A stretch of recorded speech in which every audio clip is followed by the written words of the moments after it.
Welcome back to The Accidental Writer at the Alex Cafe. Today on the show we have Michael Griffith, who is the co-founder and artistic director at Wolves Theatre Company. And I think we had a pretty important conversation with him. We've also got Hamish interviewing our poet this week, is Koraly Dimitriadis. And I must have an apology. We had to urgently record an interview. And so I'm dressed in these very revealing tights, but I promise to cross my legs so there'll be no overexposure. Now that he's drawn your attention to that, let's get on with the show.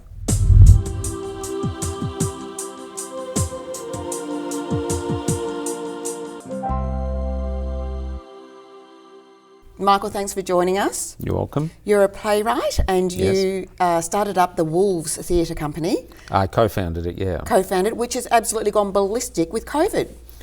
Well, it was doing quite well before COVID. We thought COVID would kill it, but now we're back and we're doing very well, yeah. And you have a new play that's coming out called The Magnolia Tree.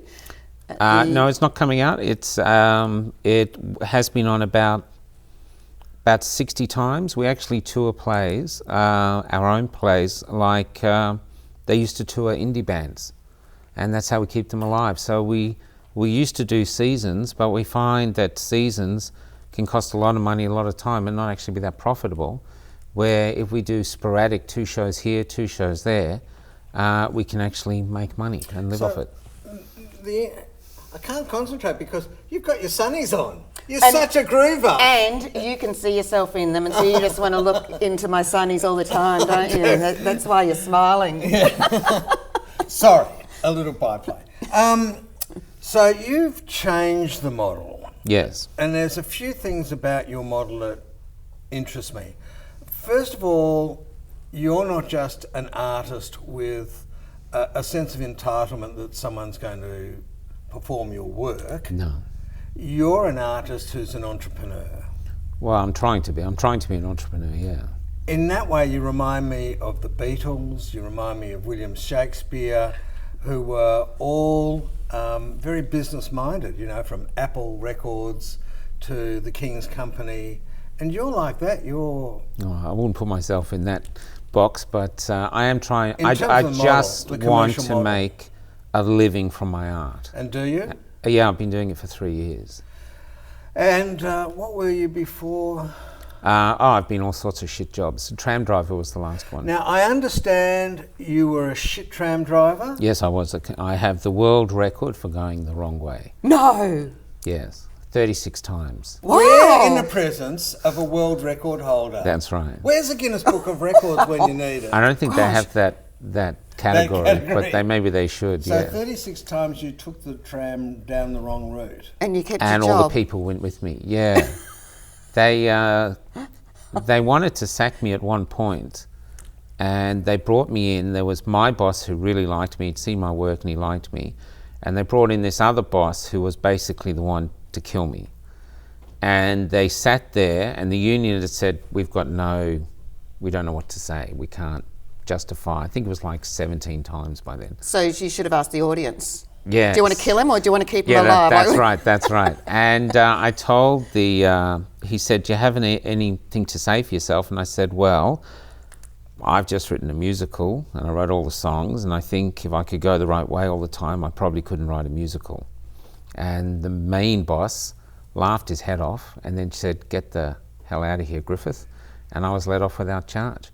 And now the tram drivers all have to do this special thing every time they get to somewhere to stop them going the wrong way. Do I call this and the Griffith syndrome? There's a theory that it comes because they didn't know how to stop me. Getting back to some of your work, so there's several things about you that's incredibly fascinating. The first is your business model, which, as I say, has precedence in history, but hasn't been the model that drama or plays are necessarily run by at the moment, but it's a great innovation. The second thing is some of your actual work. So talk to us about the Magnolia. Well, the Magnolia tree is actually about 20 years old now. I first had the idea years ago, and then it was called the Electric Bed. and it was a shorter play, and it got a lot of attention. Then I had a period off raising a family, and I always thought the play could be far more substantial play. It didn't even need the ending, because it has two endings where you vote. The audience votes for what ending they want, and I actually felt it could survive without it. So now, regardless of where you vote, you get two completely different plays. You walk away with two completely different feelings. So the vote is on a woman who's demented? So basically, you've got a real estate agent who's doing quite well, but he's got two sisters who are destitute, and they want to put their mother with Alzheimer's in a really good home, and that's going to take the money from the house. And because mum is healthy, she could survive for 10, 15 years. And by the time it's finished, these women are going to be destitute. So he wants to let mum go tonight. He believes she's gone. He believes she's left, but she forgot to switch out the lights. So but he can't do it himself. So he uses his salesman technique to talk his sisters round, to say the morality we grow up with is not sustainable in a world where the corporations have taken over nursing homes and they're using our morality against us. And he manages to do it, and one of the sisters leaves the stage to do it, and the audience has to vote on whether she does it or not. And 48% of the time the audience so far have voted to kill her. Right. Yeah. And how many and 52% is it? Or 52%, and it's razor close. We have the ones who are going to vote no matter what. They just come in like Nazis and go no. And the ones that vote yes, who often have been through the nursing home process, they just go yes, absolutely. And these other fence sitters, they just vote like this, and they go up. So no one knows the vote. And once we've done the vote, we don't tell the audience what the verdict is. The actors who are on stage, they don't know. We go around and I tell the actress off stage, and everyone, and we make them wait for ages. Everyone has to wait to see the end, and the tension is just like silence to this. Yeah, it's a great play. So how far through the actual play are people voting? It's near the end. We don't say when, but it's near this crucial point. Usually when I come out, I say, told you I'd be back, and the audience just squirm and giggle. And we treat them intelligently. There's no preaching, nothing's force-fed. It's an intelligent play. It's up to them to decide. Can I put to you something about death? So the overwhelming human dilemma has been fear of death and an absolute need for the elongation of life. Yeah, that's right. And now we've been able to elongate life, so longevity, even whilst I've been alive, has really increased. And people are a bit over life. Well, what happened, I was working in nursing homes when I first came to Melbourne, and there were some people who'd had dementia for 20 years and couldn't remember their family for 20 years, and because they're walking around in this demented state, they're very healthy. So this was the issue. And everyone in these nursing homes, all the nurses and everyone was going, we should just let him go. And I just thought, well, how would you go about convincing someone to do that? And that's when I thought of the play. So you're schooled basically in Catholic schools. Catholicism is about the sanctity of life. That's right.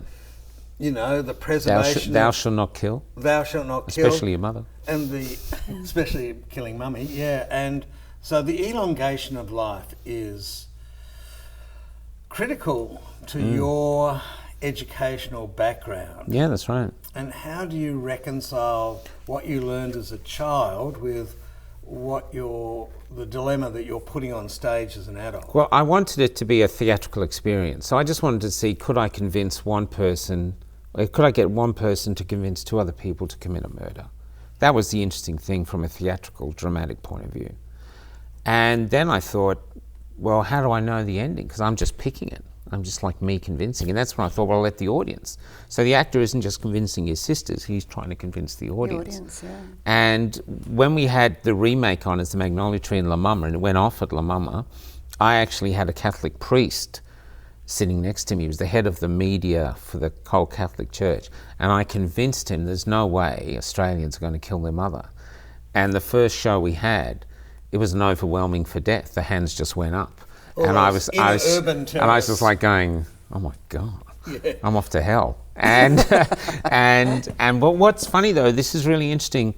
When after the play, people hang around. Ezra Bix, who's been in every play, he's been doing theatre for like 30 years. He said he's never seen a play where the audience hang around for so long talking about it, and they just sit there and talk. It's been,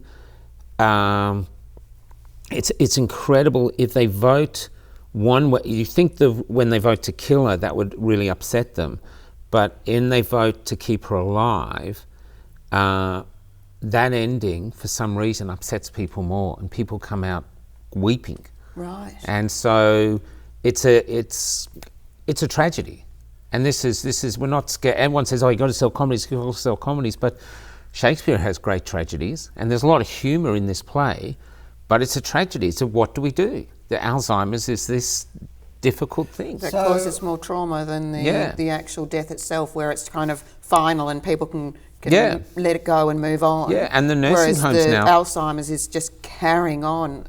Yeah, with no one the winner. And the nursing homes cost a lot of money. You know, it's $1 million is quite an ordinary price now for some of them. On this issue, I've got two last questions. Sure.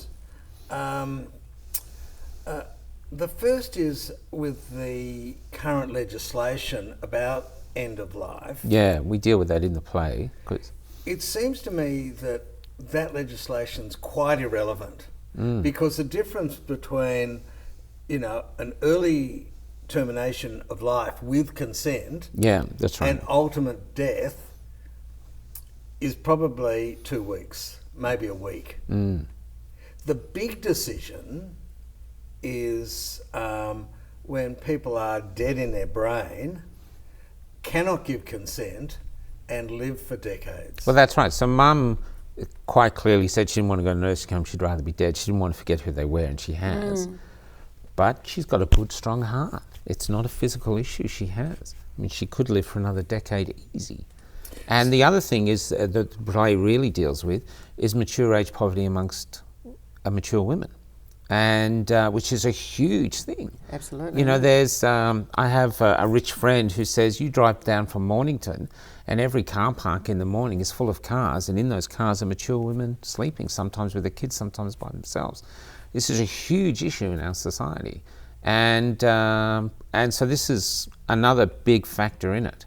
So yeah, it's an interesting play. I'm surprised that it's done as well as it has, because it is a tough piece. I'm not. But people love it. Wonderful. And where can people go to see? Oh well, it's here on the 21st of May. So here is the Alex Theatre. Alex Theatre in St Kilda. Yeah, we're doing one show here, and I think it's about 2/3 already sold out. And then we're on tour. We've got 10 shows regionally. You can go to our website, wolvestheatre.com, and find the regional tours. And many of those venues have already sold out. Potato Shed sold out. Red Rock's sold out. Arlington, isn't it? It's in Geelong. Oh, Geelong. Yeah, and so it's selling well. There was an actor in Melbourne called Guy May, and he'd done a lot of TV when he was young. And at about 48 years old, I knew him. We were friends. We weren't best friends, but we were friends anyway. He took his life, and I wrote a play for dedication to him called Marooned, and it was to try motivate men, mature men, not to take their own lives. And I gave it to his mum. I called up his mum, who didn't know me, and said, "Look, I'm not putting this play on without your permission." And after 7 days, she finally read it, which was profound that she did that. And she said, "You must put this play on." And we were trying to put on a comedy at the time, but all the actors in our group and my producer partner, they just went mad for this play and said, "We're putting it on." So we put it on at the MC showroom without any fanfare. We didn't even look for media. We just put it on as a dedication to Guy and his mum. And the play exploded. And Andrew Thompson from the Wedge Theatre, he bought it, took it to sale straight away. The MTC invited us in, and they gave us the Lawler Theatre for free, which they hadn't done for about 20 years. They did a co-production with it. Country towns were buying it and putting it on in their country towns. And then the Army asked it to perform it for them. We actually performed for the Chief of Army in Canberra. And before COVID, they were planning, we're still waiting to hear now, of actually touring it to all the bases around Australia. Now they've got a Royal Commission into suicide in the armed forces. There's so many issues. The first issue, straight off the bat, there is a real uncertainty about how to talk about suicide. Yeah, that's right. Because the more you talk about it, the more you normalise it. The less you talk about it, the more you elevate it into some mystery that has some goodness about it. Yeah. How do you resolve Well, I this? wanted to... I'd had the idea about the play for a long time, but I didn't want to write it because I thought it was too heavy. And so what I did is I attacked the issue from reverse. And so you've got 4 Australians who have taken their own lives and failed, and they're stuck in a strange waiting room in the afterlife. And for some reason, they're not going back. And the longer they're there, it's told a series of vignettes. Initially, they're bored, but the more they're there, the more they start to realise, we've got to do something. It's in this room, or we're not going back. Eventually, they hang on that it's talk. Silence will not get you out of this room. And then each one progressively is broken by the one that turns up last. And no one knows their names, only the statistics, like one of them is called 1620, that used to be my PIN number. And he turns up, he's like 40, like my friend, he's about 48, 50, lost his job, he's been kicked out of the family home. So he turns up weary and broken, and he just gave in. Now in this room, now he's had time to think, and he's talking to these other people, all the problems that saw him want to leave, they're surmountable now. All 4 of them, by talking, come back from the edge. The longer they're there, the more they want to go home. Return. And then the more they want to go home, the more they try to find out what they have to do to get out of the room. So the more they value life, and the more we get to know them, even though we don't know their names, the more the audience gets to love them, and the more the audience is hooked, going, please let them be alive. And we put it on in a small theatre just to try it, and they loved it. And so now Amanda Muggleton wants to play the lead, which is the grandmother, and we're really excited. So at the moment, because we've got so many plays, we've actually become a repertory company where actors can play in 2 plays each. Ezra Bix is in 2 plays. If it wasn't for COVID, we would have had, I think, 4 or 5 plays touring this year. So COVID shut us down. Gosh. So we're actually doing all right. It's great. Well, thank you for joining us. It's been wonderful to have you. And for other people, again, it's the Wolves Theatre Company that they jump onto. The Wolves Theatre Company, yeah. And Wolves that's where Theatre they Company. find out where we're on shows are playing. Facebook and Instagram and all that stuff. Great. Yeah. Great. Good Thanks. on you. Thank you.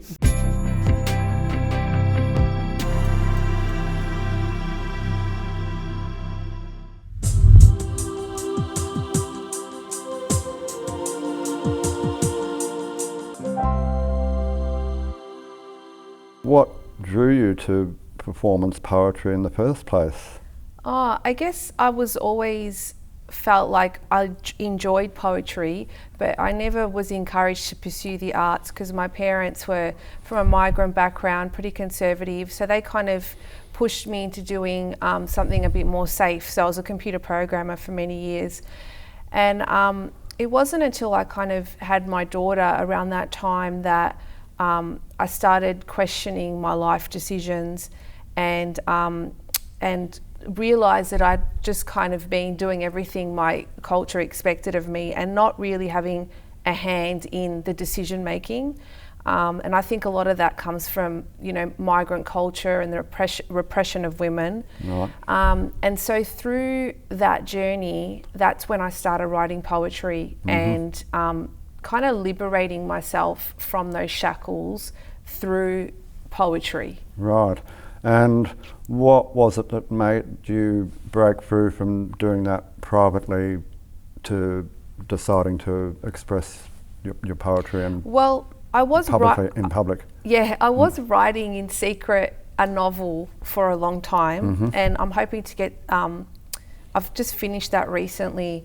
That novel now, and I'm trying to get a publisher. But I think what drove me to start getting up on stage and performing was actually survival, I would say. It was, I was seeking connection and understanding that I wasn't getting from, you know, my surroundings at that time. Were there any particular events or poets that you encountered when you started performing in public that helped you with inspiration and or the courage to do so? Well, I had, at the time I had Demet Divovoren, who is a young adult writer who was my sister's, is my sister's friend, and she kind of started encouraging me and taking me to events. And then I met Christos Tsolkas, and he wanted to mentor me on my novel and encourage me to seek maybe further study in writing, because he really believed in my voice. And then when kind of like my marriage started breaking down and I started emancipating myself, it was definitely going to events like Passionate Tongues, the Dan, and going there every week and just reading my poetry and getting the validation and the support that I just wasn't getting anywhere else. And the poetry community really became like my family and my strength. And I don't know if I would have made it without that community, to be honest, because I just didn't have anywhere else to turn at the time that I felt safe enough to turn to. Right, yeah, it is a very important thing for any poet emerging from any background or culture. The validation that you talk about and the courage to step up and go, I have something to say, and to bring it to an audience. Yeah, and getting that non-judgmental support, like, you know, the Dan, which is now Cherry Poets, and Passionate Tongues are the two events that I would say are really kind of non-judgmental events and really supportive. And people just talk to you and encourage you. And, you know, for a woman that is coming out of that kind of trauma, it's so important, you know, and I'm really thankful that I had that. Right. You've published a few different works over the last 5 years. What do you think are the overriding themes that you've been dealing with in your poetry? I think from the books that I've published, because I have a lot of unpublished work, I would say it's definitely cultural and religious repression, divorce, feminism, racism, but just I guess the drive of my work has always been, you know, helping women or helping anyone who has suffered any kind of repression, whether that's sexual repression through religion or culture.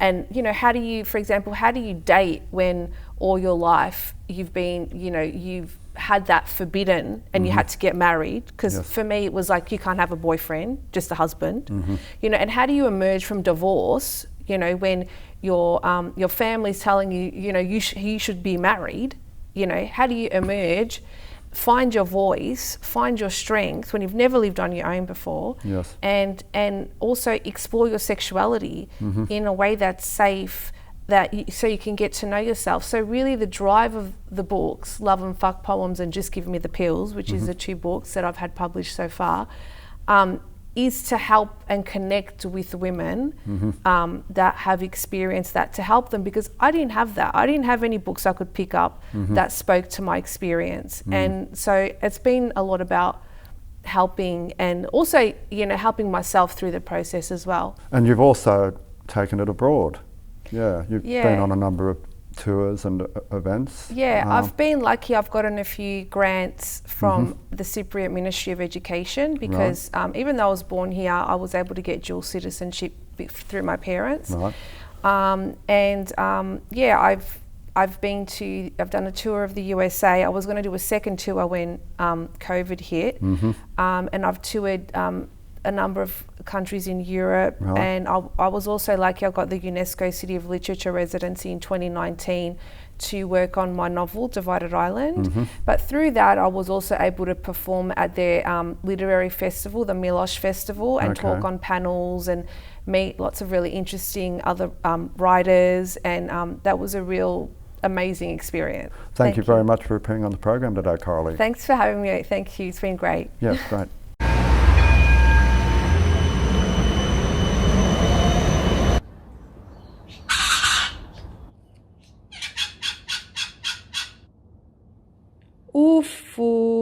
Βαρκούμε τον κορονοϊό.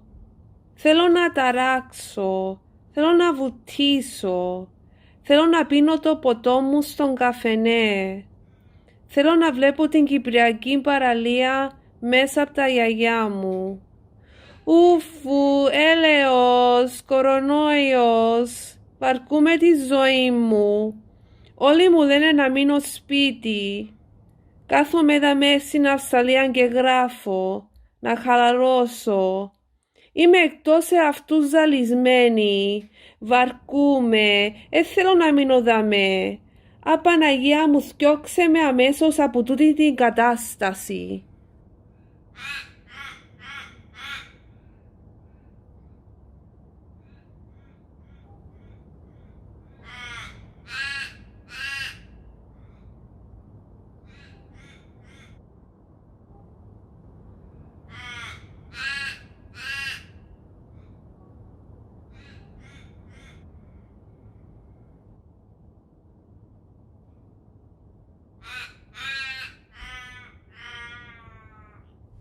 Thanks for joining us. I hope you enjoyed the show today. There were some important topics that came up, including, death and suicide. So, look, I've written a book about death and I've written a play about death, so I do think about it a lot. And one thing that really strikes me that Michael got to the essence of is the way things have changed. We used to, vilify and abominate people who were suicide, and now we're far more compassionate. And with the end-of-life conversation, he was incredibly interesting. And, we've got the euthanasia debate and all of that sort of conversation. So what I suppose I think he did was really summarise how modern society is changing in its views on death.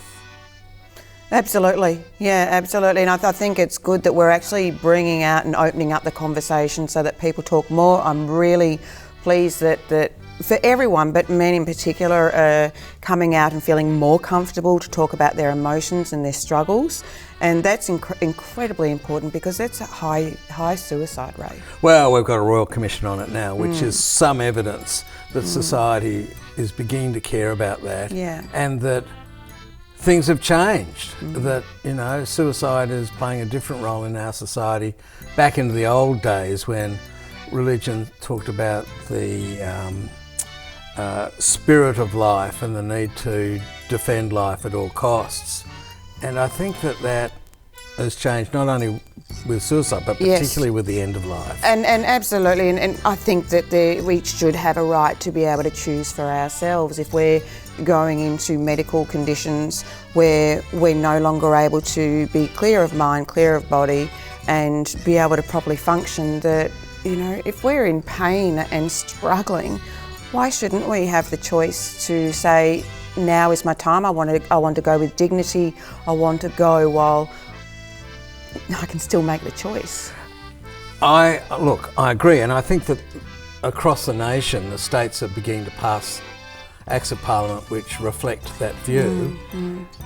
But what we also have to talk about is what happens when you're demented or your brain's gone and you're not in a position to give informed consent. That's right. So he grabbed that more difficult, but I think more important issue, but in his hands, and I found it quite provocative. It was very interesting. So we hope you enjoyed the show. If you are struggling or someone you know is struggling with mental health, please reach out to friends, family or other services such as Beyond Blue. We'll see you next time. See you later.